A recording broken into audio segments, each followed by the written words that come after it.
नमस्कार दोस्तों, डाकिया.com में आपका स्वागत है। मैं हूं सर्वेश तिवारी। पिछले कुछ दिनों से, लगभग 20-22 दिनों से हल्द्वानी में आप चर्चा सुन रहे होंगे ज्योति मर्डर केस की। आज हम ज्योति मर्डर केस पे बात करेंगे। क्या घटना थी, कौन आरोपी थे, किन्होंने हत्या की, क्यों हत्या की। ये एक सनसनीखेज मर्डर केस था।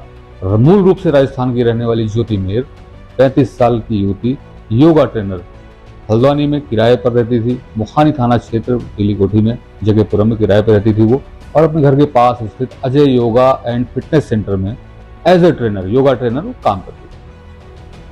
कुछ दिन बाद, अपनी मौत के कुछ दिन बाद वो नौकरी छोड़ने वाली थी, लेकिन उससे पहले ही अचानक उसकी मौत हो जाती है। मौत ऐसा लगा कि उसने आत्महत्या की। पुलिस जब मौके पे पहुंची तो उनको भी ये लगा कि ये सुसाइड का केस है, लेकिन जब जांच आगे बढ़ी, लोगों ने विरोध प्रदर्शन शुरू कर दिए, और जब पोस्टमार्टम रिपोर्ट आई तो चौंकाने वाला खुलासा हुआ। ऐसा खुलासा जिसने सुना, जिसने पढ़ा, जिसने देखा, उसकी रूह कांप गई। ज्योति को बहुत बेरहमी से मारा गया था। उसका लीवर डैमेज हो गया, खुली चोटें थी, तमाम सारी बातें थी, लेकिन हत्यारा एक सीसीटीवी में दिखा, जिसकी पहचान नहीं हो पाई। मुंह पे मास्क था, सिर पे टोपी, एक साये सा नजर आ रहा था वो। खैर, पुलिस ने कड़ी से कड़ी को जोड़ना शुरू किया। परिवार ने एक तहरीर दी। परिवार ने आरोप लगाया कि ज्योति की हत्या योगा सेंटर के संचालक सगे भाई अजय रघुवंशी और अभय रघुवंशी ने की है। दोनों के खिलाफ मुकदमा दर्ज हुआ, जांच हुई, और आज करीब 20 दिन बाद नैनीताल पुलिस ने अभय रघुवंशी को इस मामले में गिरफ्तार कर लिया है। अभय रघुवंशी को मेन मुलजिम माना गया है इस मामले का। अभय से पुलिस ने जब पूछताछ की, अभय ने बहुत सारी राज खोले। अभय ने पुलिस को बताया कि ज्योति मेहर और उसके बड़े भाई अजय के बीच अवैध संबंध थे। अजय पहले से शादीशुदा है, ज्योति भी शादीशुदा है। हालांकि ज्योति अजय को भाई कह के बुलाती थी। तो सबसे बड़ी जो दोनों भाइयों में दरार उस वक्त पड़ी जब अभय ने अपने भाई अजय को ज्योति के साथ गलत तरीके से देख लिया। उसके बाद दोनों भाइयों में दूरियां हुई। अजय ने अभय को पहले घर से निकाला, फिर बिजनेस से अलग किया।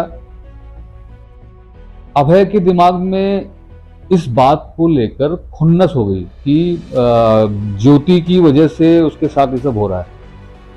पूरा पैसों का मैनेजमेंट, योगा सेंटर के पैसों का मैनेजमेंट अभय ही संभालता था। अजय ने उसे घर से निकाला, इधर उधर मारा फिरने लगा। उसी दिन से अभय ने ठान लिया कि अब वो ज्योति को नहीं छोड़ेगा। ज्योति किराए के कमरे पे रहती थी, 3rd फ्लोर पे उसका घर था।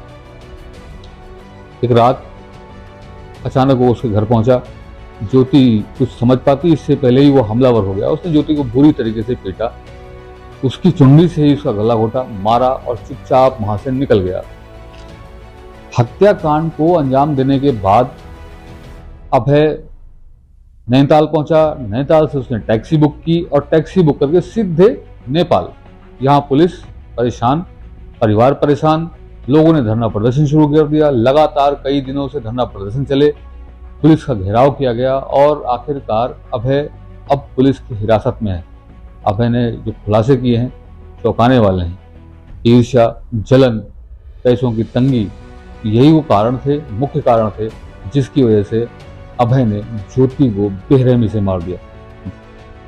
कि थाना मुखानी में ज्योति मेहर की हत्या का मुकदमा पंजीकृत किया गया था। इसमें कंटिन्यूस तभी से पुलिस से जो संदिग्ध हैं और जो सीसीटीवी और डाटा सर्विलांस से जो सस्पेक्ट आया था उसकी तलाशी कर रही थी। बीच में कुछ ऐसे तथ्य आए कि जो अभियुक्त है शायद नेपाल की तरफ चला गया था, और पुलिस ऐसा कंटिन्यूस पीछा करती रही। कुछ मुखबिर जो है वो हमने एक्टिवेट कर रखे थे, और कल जो है हमारी टीम ने इसको नगला क्षेत्र से गिरफ्तार किया है। प्राइमरी जो पूछताछ है उसके हिसाब से अजय और अभय 2 भाई हैं, और जो अजय है उसका योगा सेंटर जो है उसमें एक लड़की ज्योति मेहर काम करती थी।